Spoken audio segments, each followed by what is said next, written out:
Hey, how's it going? David Taub here with Epic Guitar Instruction. Hope all's going well, and I hope your guitar and musical journeys are going famously. And today we're going to talk about this. This is Surfin' with the Alien, the second studio release from Joe Satriani. It was released in October of 1987 by Relativity Records. Even though there was a lot of shred guitar and instrumental records coming out at that time, this was different. And welcome to another episode of the Vinyl Explorer. And this is where we take some classic records, old, new, different genres, and we talk about them. And I discuss my opinions on why I feel that these records are really important records and really need to be listened to. And many of these records have influenced me greatly throughout my guitar and musical journey, like this one here. Joe Satriani, one of my favorite guitar players and a big influence on my playing. And this record was the first rock instrumental record to reach the Billboard 200 charts, and I think it even peaked out at like number 29.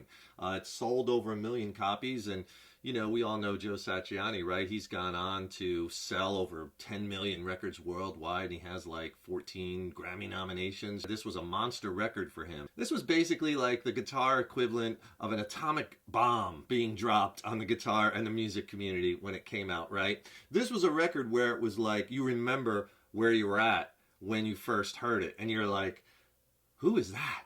What is that? How did he get that tone? Who was that playing guitar? It was recorded on a very small budget, only $13,000, limited amount of studio time, limited amount of gear.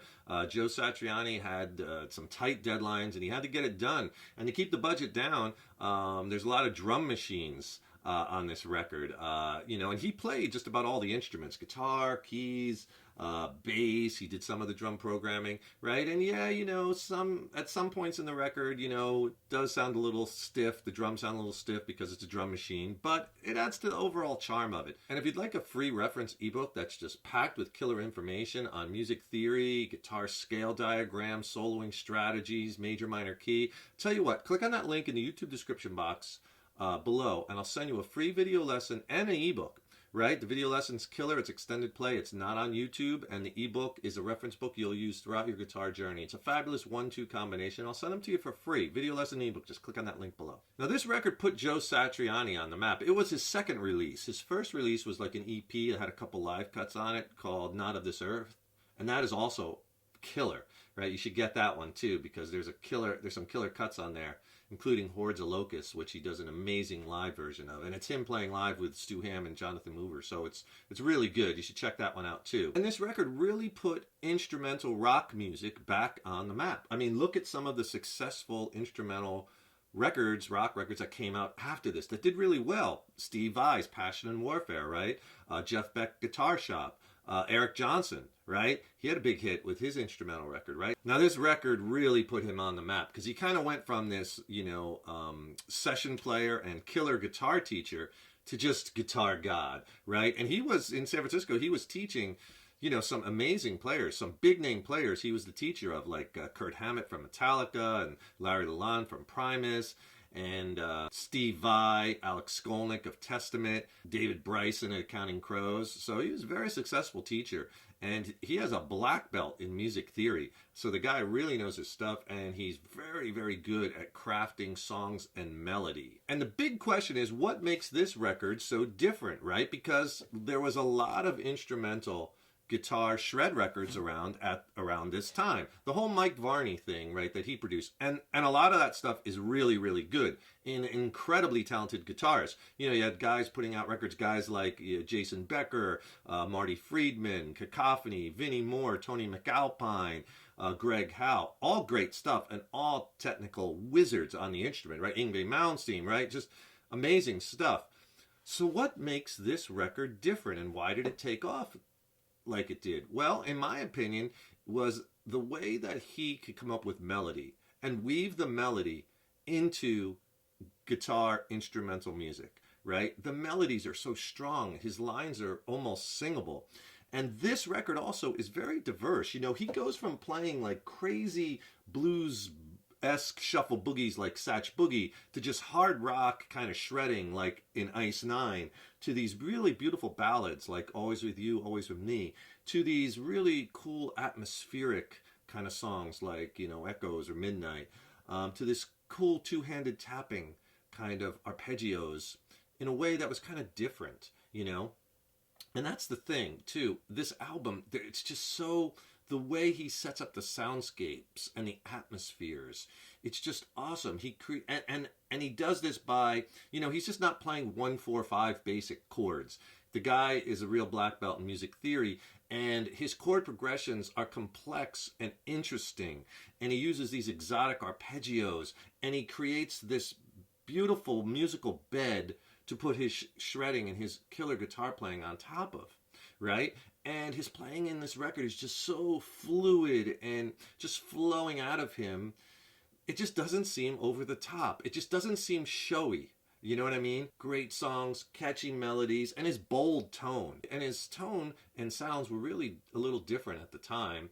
And, and then he had of course, the big thing was the radio play, the strength of those 3 songs that charted, the song Surfing with the Alien, Satch Boogie, and Always With You, Always With Me. So all those things combined, in my opinion, really made this record just explode. And yeah, I mean, there's tons of fretboard gymnastics and awesome technical things he's doing and his legato style, but it's set in this spacey kind of otherworldly soundscape, right, to his music, which really kind of the whole spacey kind of otherworldly thing ties into the cover, right? And the cover is a brilliant idea. It was Silver Surfer, right? Marvel riding right on the hand of Galactus.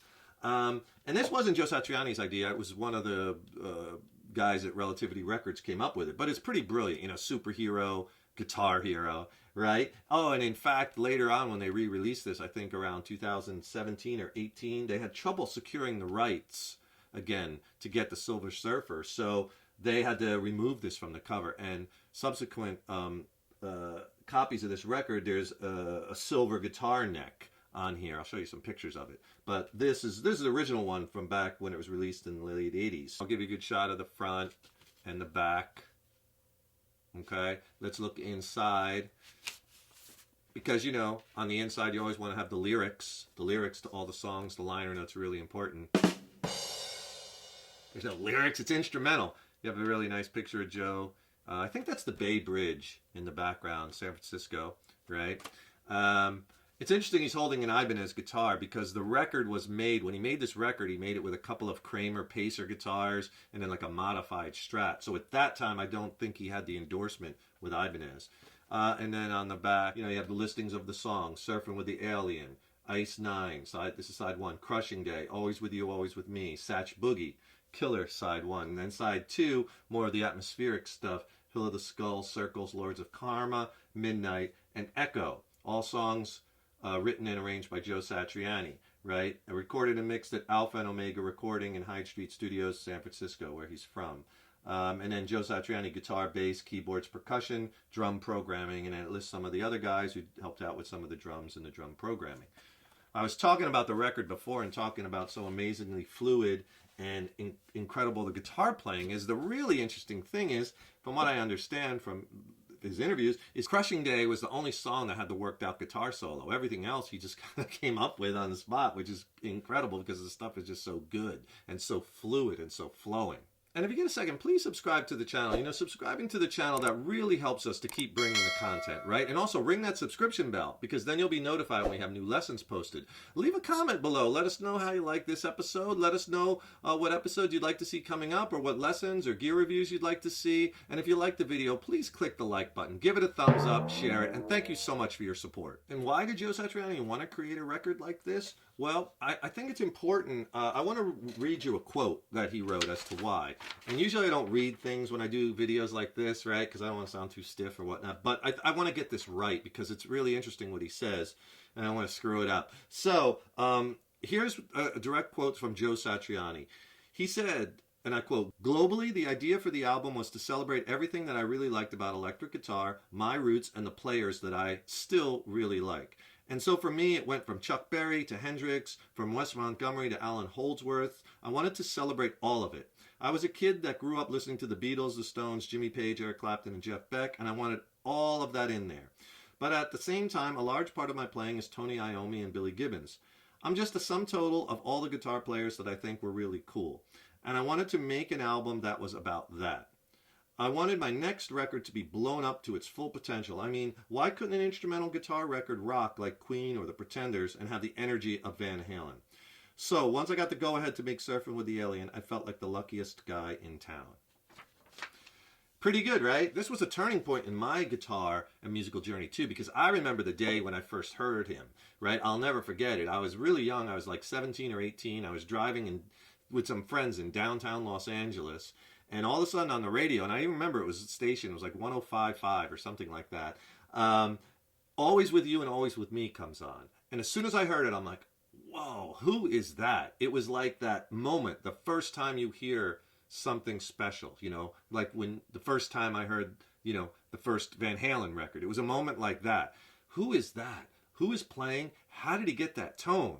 Right? And I listened to the whole song. And then it got to the part of the song where he does the tapping, the right hand tapping. And I'm like, that doesn't sound like Eddie Van Halen, because it's not his tone and Eddie doesn't tap in that specific way. But who is this? I didn't know. And then after the song, of course, I went right to the next song. I didn't know. But later I found out it was on the radio again, Joe Satriani. So I go home, of course, I buy this record, and I'm just totally floored, right? Just incredible. And then I go out and I buy his first one, Not of This Earth. Amazing, you know. So it was a very special time for me because I loved his playing. I learned a lot of his licks, his techniques, and, you know, big influence on my playing. And then I went to go see him live on the Flying in the Blue Dream tour. So it was around, that record came out in 89. So it was 89 or 90. And I saw him in New York City at the Roseland Ballroom, which isn't there anymore. I'm not sure what's there now. But it was Roseland Ballroom. Here's a picture of it. And I actually was sitting over here. I had really incredible seats. I was in the VIP section because a friend of mine that got me the tickets knew someone that worked there. And she got us VIP seating. And if you can ever sit in like a VIP seating area or something at a show, it's just a whole different experience. You know, you have great seats, you're up close, you're not packed in like sardines. They give you food and alcohol and, you know, drinks. I mean, it's just a great way to see a show if it's possible. Most times it's not possible because it's so expensive, but that was just something special. But the interesting thing was he came out and it was incredible. The whole night he shredded, and there was not a note out of place, not an open string pop, not a wrong note, not a string dink, nothing. His playing was flawless technically. He was doing these one-handed sweep arpeggios and crazy tapping two-handed sequences, and his playing was just amazing. I mean, there's not a lot of players I could say that about. I go see a lot of live music, and there's maybe just a handful of guys that I've seen where the whole night they were just flawless. I mean, not one mistake, not one open string pop. I mean, how do you do that? You know, other guys that I've seen that were flawless the whole night like that were like Eddie Van Halen, who I saw live many times, John Five, incredible, Guthrie Govan, flawless, Stevie Ray Vaughan, a couple times I saw him a bunch of times and always flawless. So the whole night, and that was a great show too, because he played with Stu Hamm on bass, and it wasn't Jonathan Mover on drums. It was, I believe it was Greg Bissonette played drums that show. I'm not 100% sure of that, but I believe it was. Killer live, these songs really translated, and they sounded great. So it was a big moment for me to first hear him, to find out about him, to learn about his playing, to dig in, to go see him live. So this is such an important record, I think, because of the strong melodies, the killer songs, his, you know, fluid playing that isn't too exaggerated or over the top, but still technically just wizardry. The atmospheres he creates, right, with the exotic chord progressions, exotic arpeggios, the bed that he lays down, the interesting songs and sounds, and his bold tone, right, his amazing guitar tone, all things that go into why I feel this record is such a gem and a masterpiece and an important one. So be sure and check it out if you haven't as yet. Thanks for watching another episode of the Vinyl Explorer. Really appreciate your support, and keep the comments and the emails coming. So appreciate that. Don't forget to subscribe to the channel. That really helps us to keep bringing the content. Ring that subscription bell, and then you'll be notified when we have new lessons posted, new reviews posted, new Vinyl Explorer posted, right? And also, don't forget, get your free video lesson and ebook by clicking on that link in the YouTube description box below. It'll really help you along in your guitar and musical journey. Thanks for watching, and thank you for your support over the years and years. So appreciated. Keep listening to great music and going out and digging through bins and finding killer vinyl, right? And listening to it on vinyl and a good set of speakers, because that's how it was designed. The music was created to be listened to on, right? Through good speakers on vinyl, not in these little earbuds, right? Or on computer speakers, right? But yeah, so enjoy that journey and process. Keep up all the hard work on those guitars. Keep having fun with them. And remember, your guitar playing is an evolution, right? So enjoy the journey. Take care, rock on. See you in the next video.